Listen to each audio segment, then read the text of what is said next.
Bhilai CA शाखा के तत्वाधान में राजनांदगांव शहर के एक निजी होटल में उद्यमी जागरूकता अभियान एवं बजट पर परिचर्चा विषय को लेकर कार्यक्रम का आयोजन किया गया। इस कार्यक्रम में छत्तीसगढ़ प्रदेश के खाद्य एवं राजनांदगांव के प्रभारी मंत्री अमरजीत सिंह भगत और भिलाई के विधायक देवेंद्र यादव भी शामिल हुए। छत्तीसगढ़ प्रदेश में उद्योगों की संभावना, प्रदेश में अर्थव्यवस्था कैसे बढ़ेगी, बजट में क्या प्रावधान किए गए हैं, केंद्रीय बजट पर चर्चा सहित उद्योग से जुड़े विभिन्न विषयों को लेकर भिलाई सीए शाखा के तत्वाधान में राजनांदगांव शहर के एक निजी होटल में उद्यमी जागरूकता अभियान एवं बजट पर परिचर्चा कार्यक्रम का आयोजन किया गया। इस कार्यक्रम में प्रदेश के संस्कृति एवं खाद्य व राजनांदगांव जिले के प्रभारी मंत्री अमरजीत सिंह भगत शामिल हुए। इस कार्यक्रम में भिलाई के विधायक देवेंद्र यादव ने भी शिरकत की। कार्यक्रम को संबोधित करते हुए प्रभारी मंत्री अमरजीत सिंह भगत ने कहा कि छोटे छोटे लघु उद्योगों को बढ़ावा देने के लिए प्रदेश की भूपेश बघेल सरकार के द्वारा बेहतर काम किया जा रहा है। वहीं उद्योगों को बढ़ावा देने कई रियायतें भी दी जा रही है।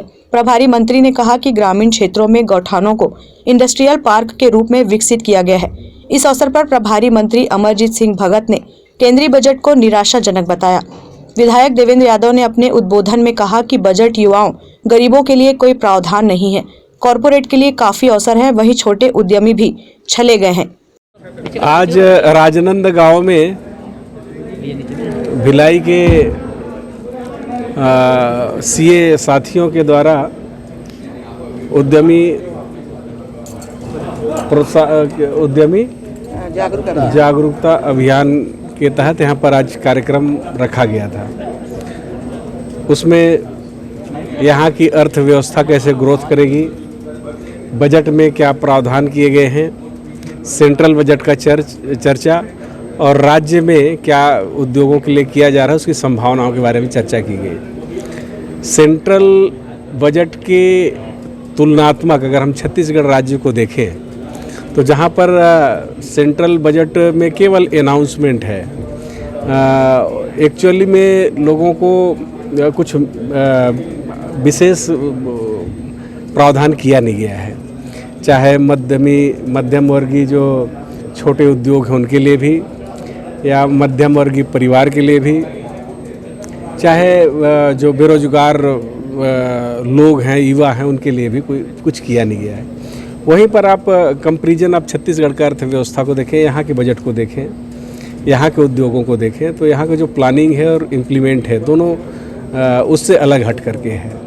आज जो एग्रीकल्चर सेक्टर है उसमें जिस प्रकार से ग्रोथ आ रहा है उसमें सेंट्रल में केवल अनाउंस हुआ, लोगों के लिए कुछ किया नहीं गया, और यहाँ पर एग्रीकल्चर सेक्टर के लिए किया गया है।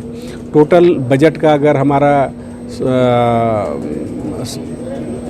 1 लाख करोड़ का है तो 25,000 करोड़ एग्रीकल्चर सेक्टर में हम खर्चा करते हैं।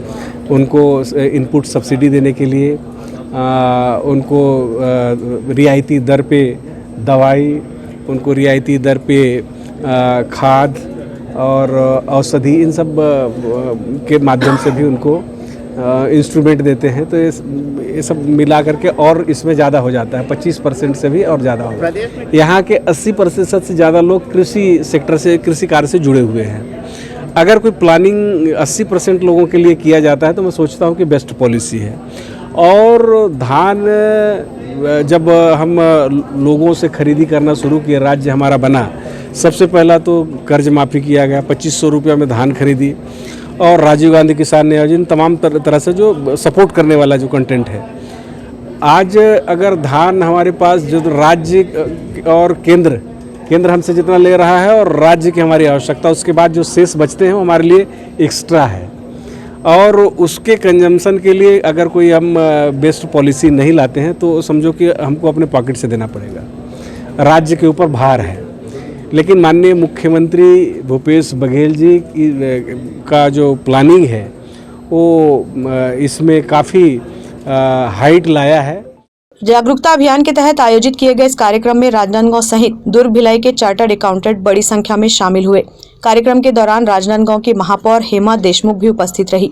कार्यक्रम में चार्टर्ड अकाउंटेंट ने अपने अपने अनुभव साझा करते हुए उद्योग के क्षेत्र में छत्तीसगढ़ की अर्थव्यवस्था की रीढ़ मजबूत करने की दिशा में कई सुझाव भी रखे।